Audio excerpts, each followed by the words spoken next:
Saturday ama-awards azobe ese-America eCalifornia lapho siqokwe khona njengokhuzane. Idlamlenze leyo ithi izobe ihambele kuma-Harper Awards ase-Hollywood, African Prestigious Awards 1 November 2025 will share eBell Theatre, Los Angeles.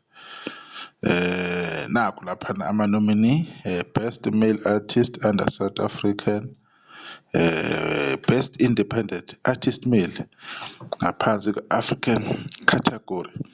Bekuyi-reminder le ukuthi uKhuba wanominate khona-ke laphaya nge-1 November. Asazi uhamba kanjani cause ama-awards amaningi akuvotwa, kunokuvota nje amajaji bekhethe umsebenzi wakhe omuhle osuke wenza ngakini owezweni lakho. Lapha-ke uKhuzani akahambe i-artist yangakubo, uhamba as umculi wase-South African SADC region.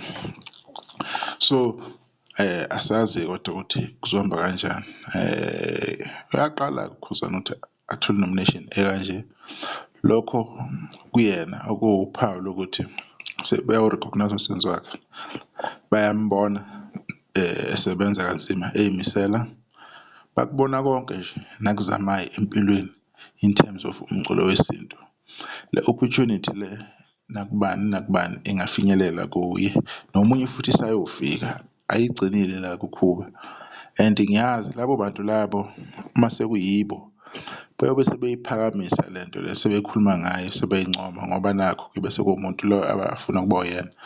Just because kusokhuzani mhlawumbe nabantu bayathelelisa, bayashalaza babhekane nale, kanti lena is a big opportunity.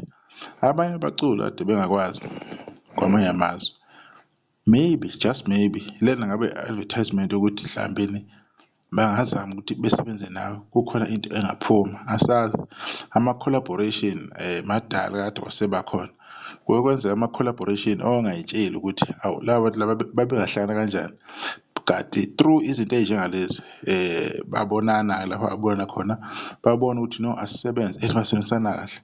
Naye uKhuzani mhlawumbe lokhu kuzozala impumelelo. Useyibambile kumaskandi, uculile eSouth Africa, uhlale isikhathi eside, uyakudeserve ukuthi umculo wakhe awuweze ngale ngaphesheya kwamanye amazwe, ungene upenetrate kuzona zonke lezo ndawo lezo, ukuze laba beza ngemuva kuKhuba bekwazi ukuthi besebenzise space lesi uKhuba zobe sesivulile, ngoba kukhula kanjalo kwi-industry. It's how you grow, yabona. Awubi sendaweni eyodwa ume waya bese ngalokho uthi ukhulile. No, kumele wena umuvele kwamanye ama-venture, usebenze nabanye abantu. Wena sesiphezulu ubusivula emva kwakho kugenda abanye abantu besisebenzise nabo bephumelele, bekwazi ukuthi nabo bekhule. Kunjalo nje endimeni.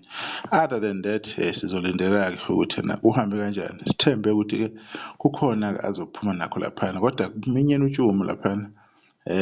Yawazi lamaqembu ase-Africa or labaculi base-Africa bayimisela kanjani, bane-support enzima kabi. Umculo yabo iyaziwa izwe lonke, ukuthi igoma leyo or umculo loyo uthandwa i-country yonke, uthandwa kwamanye ama-country ase-Africa aseduzane ne-Africa ngenxa yolimi asuke belikhuluma-ke, okuyinto eyi-one. Isikhathi esiningi amazwe ase-Africa akhuluma isi-French, therefore kuba lula ukuthi umculo wabo understand-eke and bewazi. So thina-ke sizolindela-ke sibheke ukuthi yena kuhamba kanjani. Ngazi-ke i-1 November-ke, kodwa esingakusho nje ukuthi halala Khuzani, sikufisela okuhle kodwa uhambeni lwakho luya kuma-awards azobe ase-America eCalifornia.